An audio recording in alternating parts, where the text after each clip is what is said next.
Oh, all right, guys, real quick. You recognize this? Y'all recognize this? This is a computer. This is a 2012 Chrysler Town and Country. Okay. Yes, guys, they had the PCM under the driver's side rear wheel well area. All right, getting ready to replace it. It's internally shorted, guys. Never, always have a real good reason for replacing a PCM. All right, that's the heart and soul. And not only that, it's expensive. All right, now, but as you can see, what happens over time, these connectors, they get just soggy, brittle, and everything. They just break. Now, so which means you're gonna have a hard time removing the connector off of the PCM. As you can see, this totally came off. So what do you do when that happens?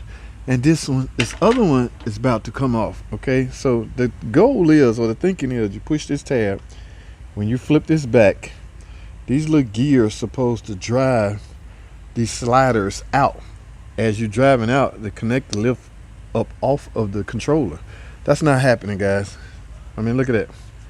So, and that's because the bottom tab has come loose. Here's one on the other side that has already broken. So we gotta improvise, guys. All right, you can't just stop there. I mean, this unfortunate the way they got this set up. So what I'm gonna do, I'm gonna show y'all how I managed to do it. I mean, it's a task. All right, first of all, we got to get some of the trash out of here. So let's blow. We want to make those slider channels as slippery as possible, so we might have to manually push those in. I'm gonna use some silicone spray lube, try to get it on the sliders, because when I finally get it to go outward, I want it to keep sliding. All right, I'm gonna put some on this, and this connector is still on, but it's barely on. So in some cases, guys, you can press, like the gears are not even touching it right here, as you can see right here. So you can press down on here. First, get the gear in a closed position, not all the way. Now press down on it and see if you can catch. See, it keep popping up. Now, extreme cases, we might can go through here and just push those in with a flathead screwdriver. All right, let's try that. All right, see, now the thinking goes, guys, you need to do them at the same time, because remember, it's going to try to lift up while you driving it in. See, I really need, see, that was going in, so you need to go on this side. Okay, I got it. I really need both of my hands. I don't have my GoPro with me today. So now just try to pry up on this a little bit so you can get off that bottom lip. Push in some more. That's only on this one, guys. This connector here is still on it, so I'm gonna try to use the connector to dry this one off. All right, let's see if we can get this off.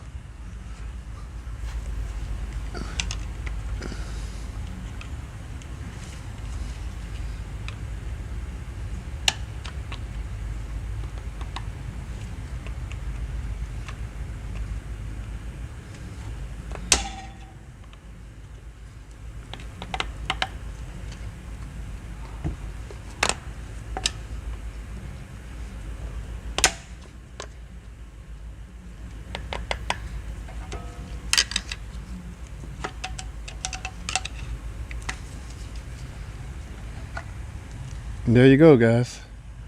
All right, yes.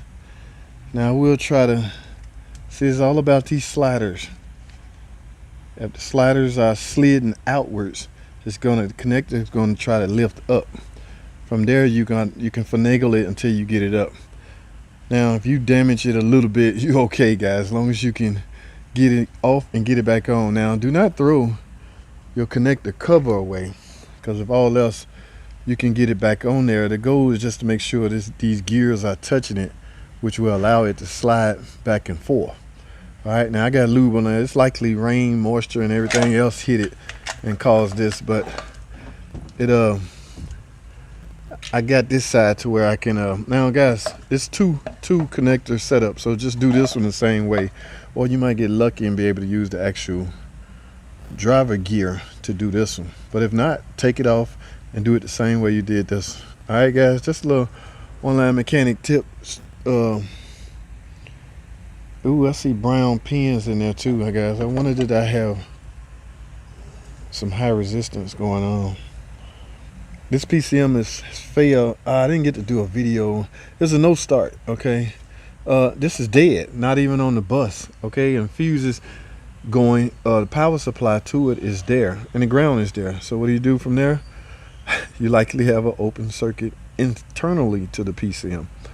Okay, now there's some breakout boxes you can use. I don't have a breakout box for this version, but I perform my power supply and ground test at the fuse itself. Now sure, that could be an open in the wiring, but nothing looks tampered with, nothing looks compromised. So I was outside, guys. I had to it's not really a gamble or a chance. I'm basing it off of experience. I've seen this, you know, quite a bit. So new PCM it is. In fact, where is the new one?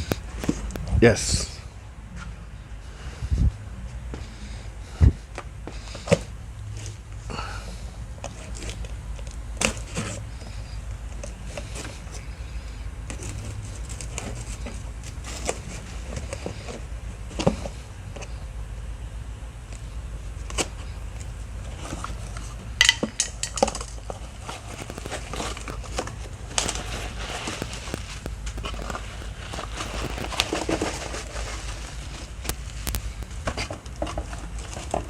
Alright guys, here you have it. Now guys, one thing you should note, these controllers come with no software in them at all. So you literally have to download the software, flash it, burn it into tuning. Just like tuning, they use the word they use in the high performance industry. I have to burn the software into this new controller, and then you're gonna have to set the security skill module to it also, because even if after you flash it, it still will not start, because this vehicle is equipped with security skim. All right, so it's factory, guys. It's embedded into the vehicle. Okay, it's mandatory. So we have to program the keys to work to this computer. We got to tell the skim module that, hey, there's a new computer on this car, so program it. All right, and there you have it, guys. Once you get all this, bolt everything back up, and you should be done, guys. Oh man, I'm giving away all these little secret tips. This one's just a matter of finagling, guys. I mean, but don't let this beat you up. I'm afraid you're just gonna have somebody crying, and it can potentially do that. All right, so I got a lot of work to do, guys. Stay tuned.